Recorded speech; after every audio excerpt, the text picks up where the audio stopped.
Hello friends, welcome to my channel. और आज की वीडियो में हम देख रहे हैं असाइनमेंट जो कि है assist the patient for ECT. जब ईसीटी किया जाता है, इलेक्ट्रोकन्वल्सिव थेरेपीज़ में शॉक दिया जाता है पेशेंट को, तो उसमें पेशेंट को असिस्ट करना है, ये असाइनमेंट है।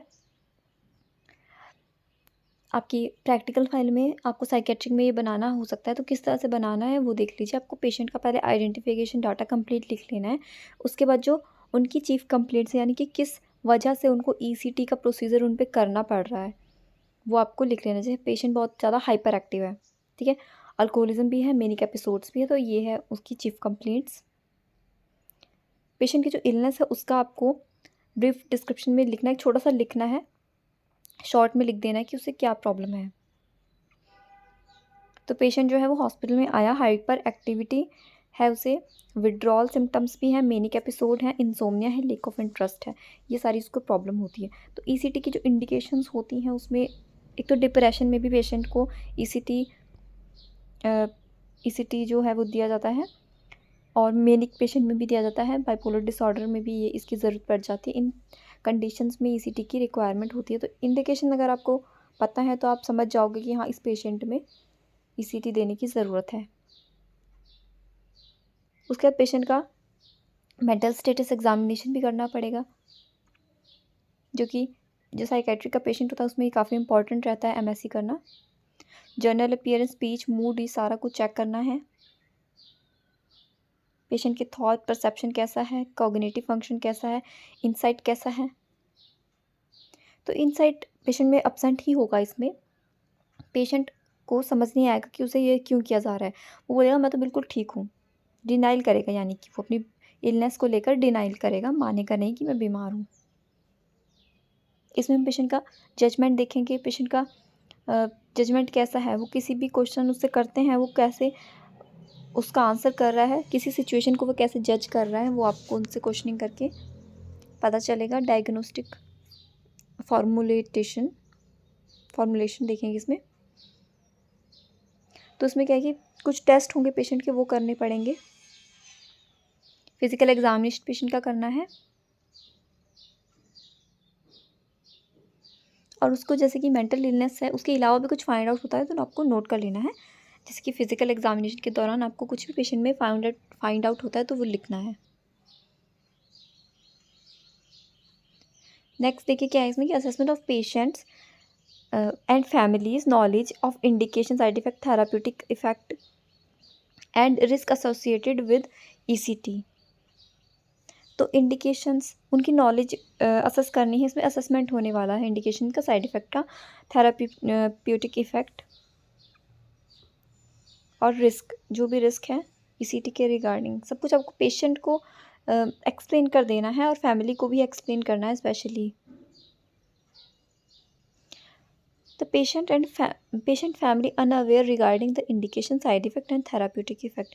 इंडिकेशन यानी किन किन प्रॉब्लम्स में ईसीटी जो प्रोसीजर है वो किया जाता है, किन में शॉक दिया जाता है।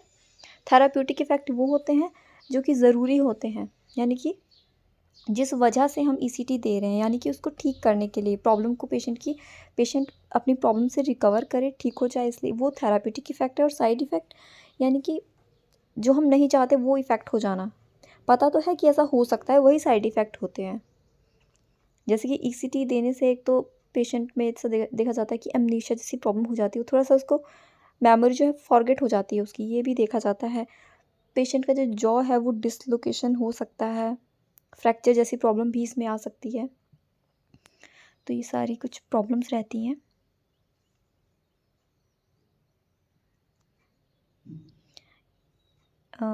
अब देखिए, प्री ईसीटी चेकलिस्ट है ये, यानी कि इसमें कंसेंट है, वाइटल्स हैं, पेशेंट को एनपीओ रखना है, जो भी डोज है नाइट की, रात की ड्रग्स की, वो होल्ड करना है, और पेशेंट की जो बाल है उसमें शैम्पू करना, क्लियर इसमें होना चाहिए हेड एकदम। ये पहले का है, प्रोसीजर से पहले क्या क्या ध्यान में रखनी है बातें, वो चीज़ है इसमें। ज्वेलरी जैसे कि रिमूव करने, कुछ डेंचर्स हैं, यानी कि शॉक के दौरान इनसे प्रॉब्लम हो सकती है। हेड को शैम्पू भी करना है, फिर वो काम ही नहीं करेगा, फिर अगर ऑयलिंग होगा तो फिर वो मशीन काम ही नहीं करेगी। जितने भी टाइट क्लोथ्स हैं वो नहीं पहनने हैं, लूज़ क्लोथिंग होना चाहिए, ब्लैडर, बाउल ये सारा कुछ एम्प्टी होना चाहिए। यानी कि पेशेंट कंप्लीट और रिलैक्स होना चाहिए प्रोसीजर के दौरान। और ईसीटी से पहले कोई मेडिकेशन है तो वो भी देनी है, जैसे कि कुछ सिडेशन देना है, मसल रिलैक्सेंट देना है, तो वो सब रेडी रखना है। इंट्रा प्रोसीजर केयर यानी कि जब प्रोसीजर हो रहा है तब क्या देखना है आपको, क्या क्या वहाँ पे सामान होना चाहिए। तो सब कुछ सामान जो भी प्रोसीजर के लिए ज़रूरी आर्टिकल्स हैं वो वहाँ पे होने चाहिए, जैसे कि माउथ कैक है वो वहाँ पे होना चाहिए, जेली, इलेक्ट्रोड जब लगाते हैं तो उसके साथ में जेली भी होना चाहिए ताकि वो अच्छे से प्लेस हो जाएं।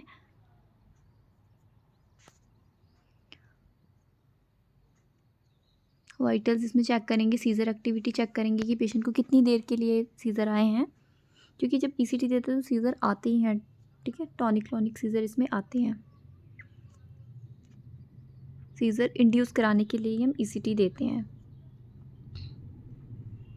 फिर पोस्ट प्रोसीजर केयर चेकलिस्ट। अभी प्रोसीजर हो गया उसके बाद की चेकलिस्ट है ये, उसमें क्या क्या पेशेंट की पोजीशन का ध्यान रखना है, पेशेंट को साइड लाइन पोजीशन देना है, वाइटल्स देखने हैं, ऑक्सीजन की ज़रूरत इसमें हो सकती है तो ऑक्सीजन ज़रूरी रखना है, उसको लगा देनी है ऑक्सीजन जैसे भी नेसेसरी हो। पेशेंट का साइड रेल्स वहाँ पर होनी चाहिए।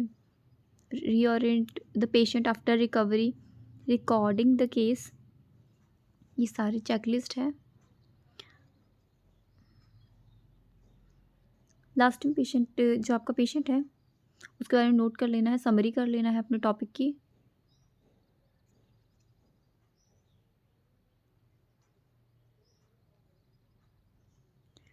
ईसीटी के रूम में जो जो इक्विपमेंट की ज़रूरत होती है वो क्या क्या होने चाहिए, तो ECT machine, oxygen cylinder, mouth gag, resuscitation apparatus, emergency drugs, suction apparatus, ये सक्शन है जैसे कि सिक्रेशंस अगर आती हैं माउथ से तो सक्शन किया जा सके। मेडिकेशन जो है उसमें इंजेक्शन थियोपेंटोन होना चाहिए, मसल रिलैक्सेंट होने चाहिए, इंजेक्शन एट्रोपिन उसमें चाहिए। ये एक सुकोल इंजेक्शन आता है वो है ये सक्सिनाइल सुकोलिन। बस इतना, ठीक है, इतना आप लिख सकते हो मेडिकेशन में, बाकी इसकी तो नीड नहीं है, ये आप कट कर दो। ये तो आप बात अलग से लिख सकते हो उसको आप पॉइंट बना के।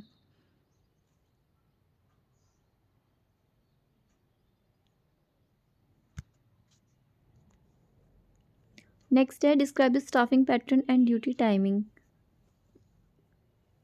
वहाँ पे स्टाफ का आपको लिखना है क्या ड्यूटी टाइमिंग है, स्टाफ कौन कौन मौजूद है, ये हम लोग नोट करेंगे।